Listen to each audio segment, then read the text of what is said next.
The King's Dilemma. This is a legacy game set in a fantasy world, medieval type world, where the different players, 3 to 5 of them, represent different houses that are acting as consultants to the king. The king is sad, sad, sad. He really needs your advice, poor fellow.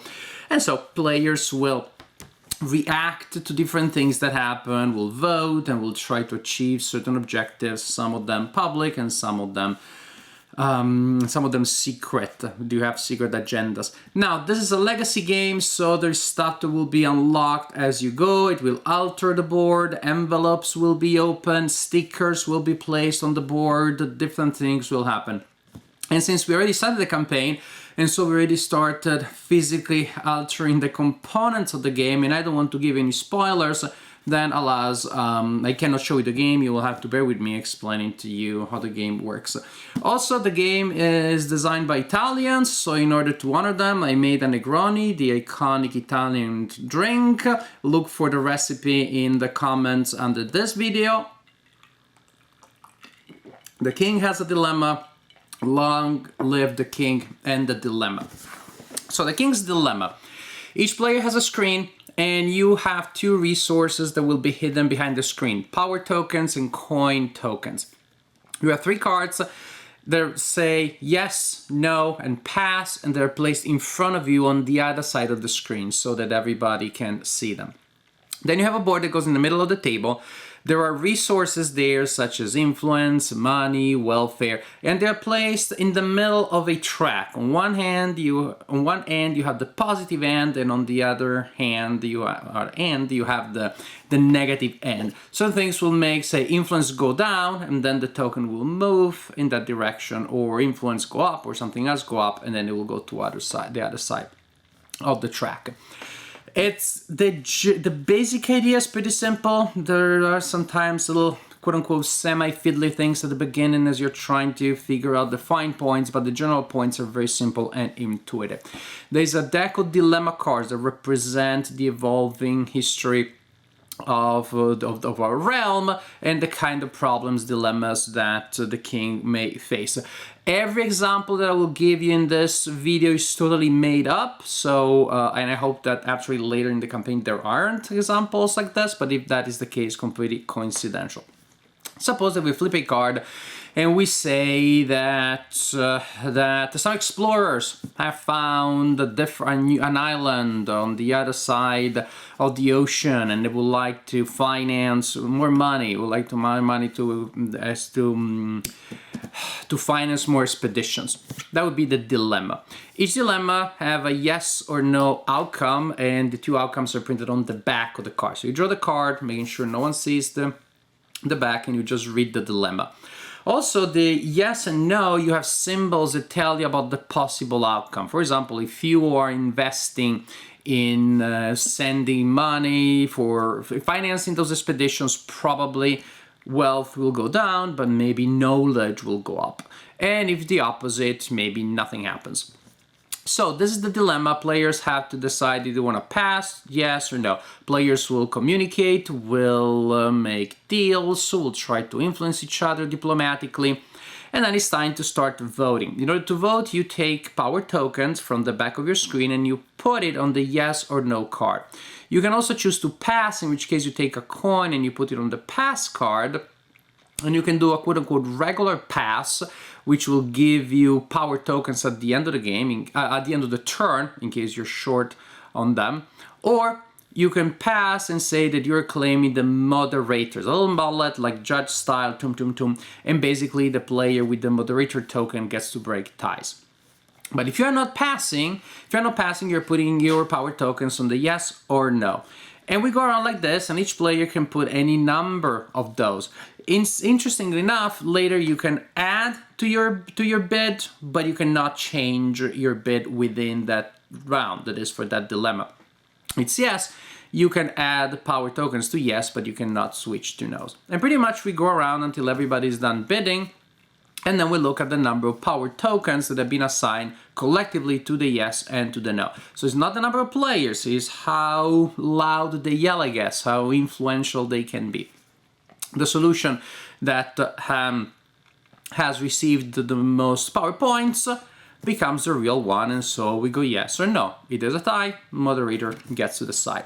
Then we flip the card and we see what happens. Some tokens will be moved, we'll be instructed to open new cards, new envelopes, and add them though, and then add those to the dilemma deck, etc., etc. Suppose that yes, somebody comes back with riches, or somebody comes back with a horrendous disease that we didn't have before, a curse from an ancient witch, or in the meanwhile they were coming back from riches, but they've been intercepted by pirates of the neighboring kingdom. And so now the next dilemma will be, should we respond to that? And that will save our honor, make us influential. But at the same time, well, we're going to war, and so there's going to be other things. War is such a terrible, terrible thing. Always makes me feel thirsty. And so that's what happens. Now, as I said, there's this board in which these tokens will go back and forth depending on the decisions that are selected on during the dilemma phase. Each player also has a secret agenda that tells you that you will score points at the end of the game based on how many tokens from the main board are within a certain band.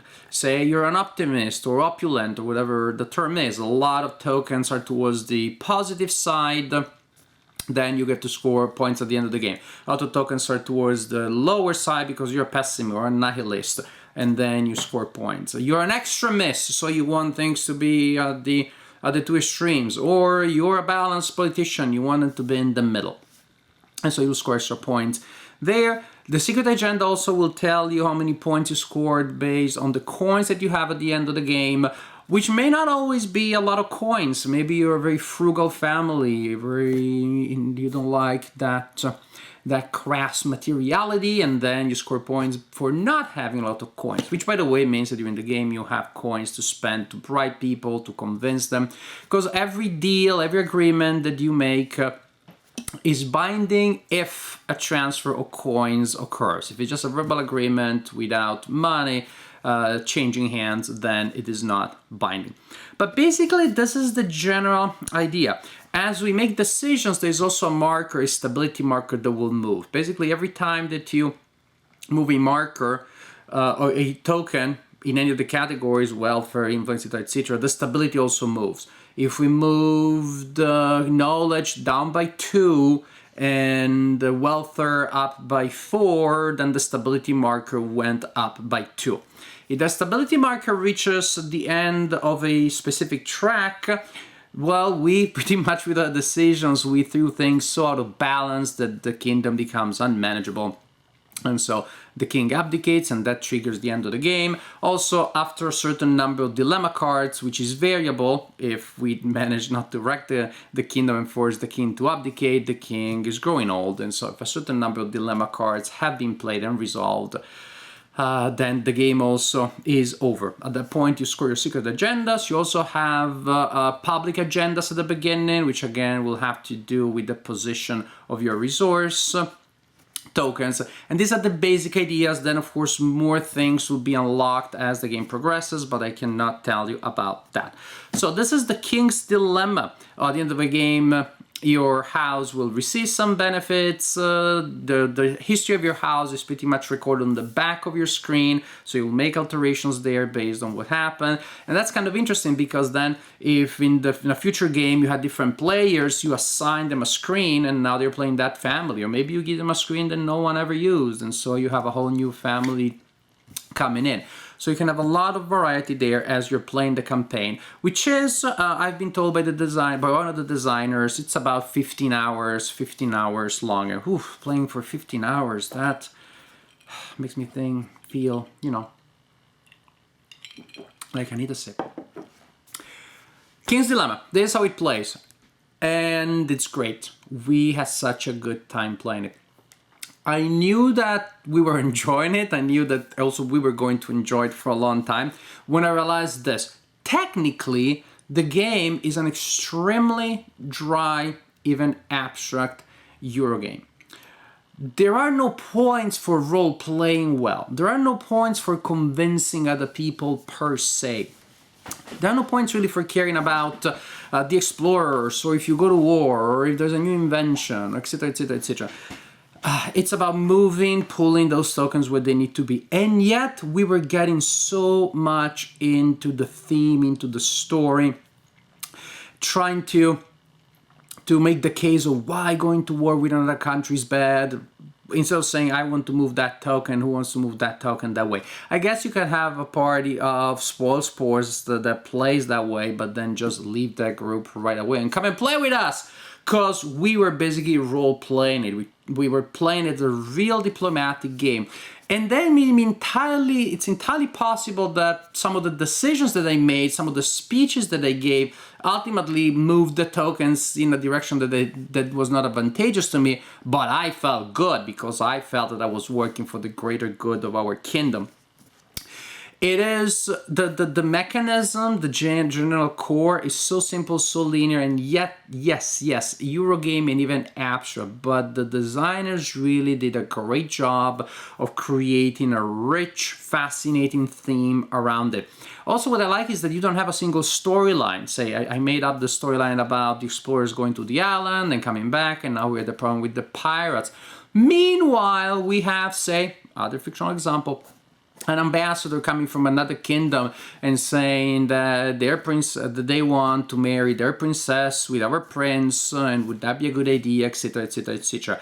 And then you make a decision there, and that story advances, and then you hear about the pirates, and then you hear about something else that happens. So basically the past dilemma cards that are resolved are placed according to different symbols in storylines, so that you know where the storyline with the princess is, the island, whatever else is happening, which really feels so thematic, because you're a politician and you make a decision, you don't necessarily hear back about the consequences of that decision right away. Meanwhile, other stuff happens. As a politician, you don't have the luxury of waiting for one problem to be solved before another one comes up. And so the fact that you're switching around, dealing with different problems, going back to the other problem, looking at these unexpected developments, because really the beauty of the legacy system is precisely in the surprises that the system can throw at you.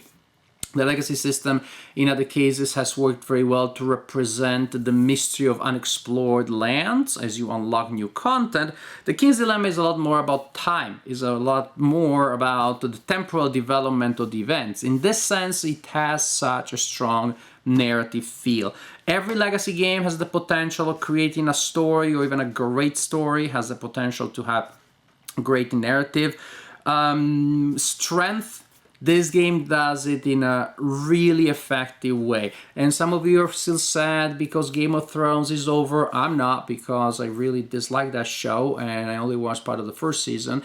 But some of you are still sad about that. Then you can play basically something that feels very similar to that idea. P.S. I love the novels, but back to us. Oh.